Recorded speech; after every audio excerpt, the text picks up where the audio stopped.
Okay, good morning class.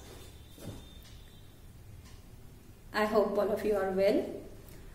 जैसा आपको principal ma'am already बता चुकी हैं, आपकी केमिस्ट्री सब्जेक्ट की क्लासेस अब मैं कंटिन्यू करूंगी। मेरे पास आए फीडबैक के अकॉर्डिंग मैंने चैप्टर डिसाइड कर लिया है। इससे प्रीवियस चैप्टर्स जो आपके हो चुके हैं, आई होप वो आपको क्लियर होंगे। फिर भी अगर उनमें से किसी भी चैप्टर में कुछ भी आपकी प्रॉब्लम्स हैं तो हम टर्न बाय टर्न सारे चैप्टर्स डिस्कस करेंगे। जो चैप्टर्स आपके हो चुके हैं उसमें जो आपको कम क्वेरीज हैं उसमें मैं ओनली क्वेरीज क्लियर कर दूंगी, और अगर कोई चैप्टर ऐसा है जिसको आप पहले क्लियर नहीं हुआ है, पूरा चैप्टर रिपीट करना चाहते हैं, टाइम अलाउ करेगा तो हम वो चैप्टर भी कंप्लीट कर लेंगे। पहले हम जो पेंडिंग चैप्टर्स आपके अभी रह गए हैं उनको कंप्लीट करते हैं। मेरे पास आए फीडबैक के अकॉर्डिंग हमारे को अभी ऑर्गेनिक केमिस्ट्री अभी आपका रहता है, जो ऑर्गेनिक केमिस्ट्री स्टार्ट करनी है आज। तो organic chemistry that is chapter number 12, हम वहां से अपनी क्लास स्टार्ट करेंगे आज। आपको मैं ये वीडियो जो सेंड किया है मैंने लिंक, इस वीडियो को देखने के बाद आप वीडियो को पूरा देख लीजिए। वीडियो से रिलेटेड जितनी भी आपकी क्वेरीज हैं आप उनको एनलिस्ट कर लीजिए, अपने पास नोट डाउन कर लीजिए। इस टॉपिक से रिलेटेड अपनी बुक को भी आप पढ़ लीजिए। टेक्स्ट बुक को रेफर करने के बाद उसमें जो भी प्रॉब्लम्स आएंगी, just note all the problems, सारी प्रॉब्लम्स नोट डाउन करके आप मुझसे अपनी प्रॉब्लम्स क्लियर कर लीजिए, या तो आज ही पीरियड के टाइम पर, और या फिर अपनी प्रॉब्लम्स अगर आपको बाद में आप पढ़ाई कर रहे हो, बाद में भी कुछ प्रॉब्लम्स आ रही हैं तो आप मुझसे नेक्स्ट क्लास में भी अपनी प्रॉब्लम्स पूछ सकते हो। चिल्ड्रन, आपको कहीं पर भी कुछ भी डाउट होगा, I welcome all the types of doubts.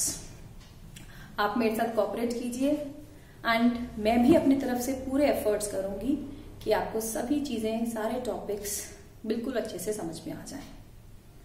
सो अब ज्यादा टाइम हम नहीं लगाएंगे इंट्रोडक्शन में। जब हम कभी ऑफलाइन मिलेंगे किसी क्लास में तब हम अपना इंट्रोडक्शन कंप्लीट करेंगे एक दूसरे के साथ। अभी हम आज का टॉपिक स्टार्ट करते हैं।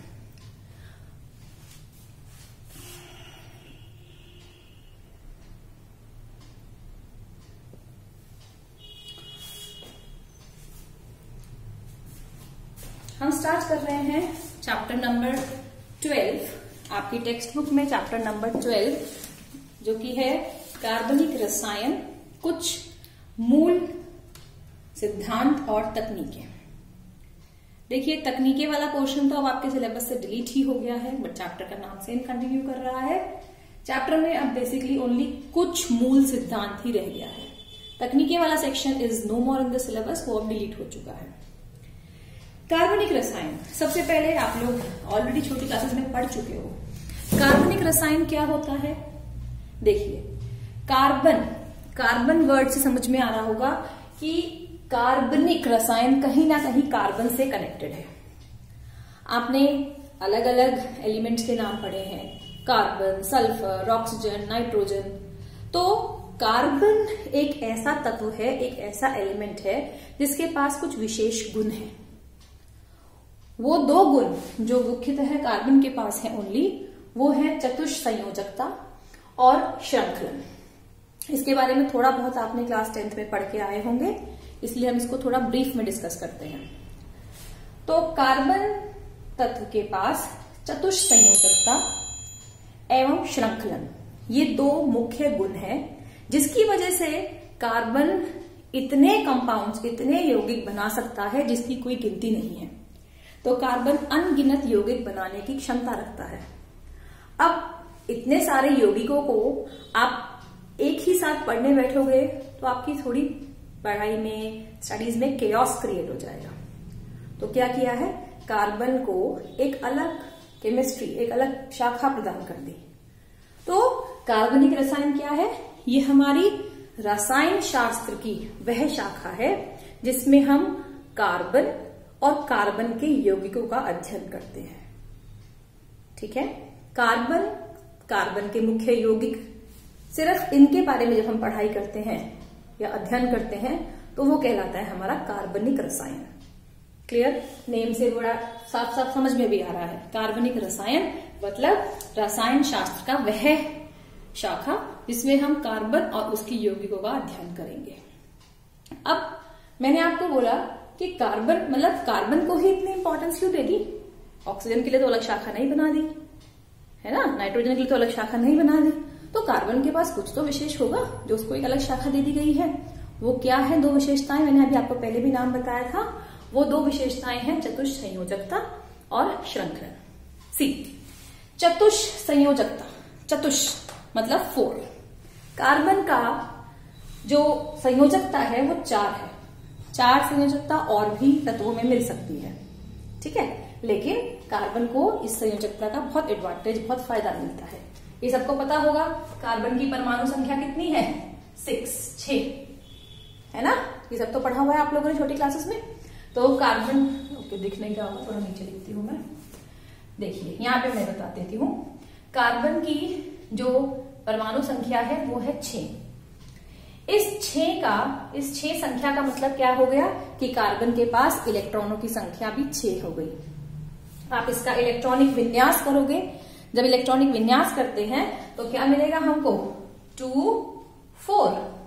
ये छोटी क्लासेस वाला इलेक्ट्रॉनिक विन्यास करना है। आप परमाणु संरचना में 1s2 2s2 सीख चुके हो, लेकिन अभी उसके लिए रेफर मत करो। आप सिंपल वाला विन्यास जो आप 10th क्लास तक करते आए हो उसी विन्यास को देखो।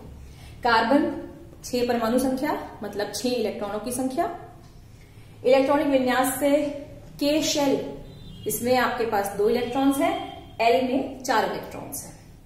अब इसका अष्टक पूर्ण नहीं है, अष्टक पूर्ण नहीं हुआ है। अष्टक पूर्ण करने के लिए कितने इलेक्ट्रॉन्स चाहिए होते हैं? सबको पता होगा। यस, 8 इलेक्ट्रॉन्स चाहिए होते हैं। 4 इसके पास अपने पास है। अष्टक पूर्ण करने के लिए इसको 4 इलेक्ट्रॉनों की आवश्यकता है। तो ये क्या करता है?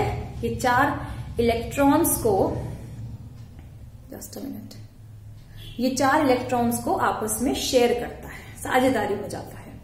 और उस इलेक्ट्रॉनों की साझेदारी की संख्या कितनी हो गई? 4 खुद के पास है, 4 ये दूसरे से साझेदारी में लेगा, तो दोनों के पास 4 इलेक्ट्रॉनों की साझेदारी होने से इसकी संयोजकता क्या हो जाएगी? 4।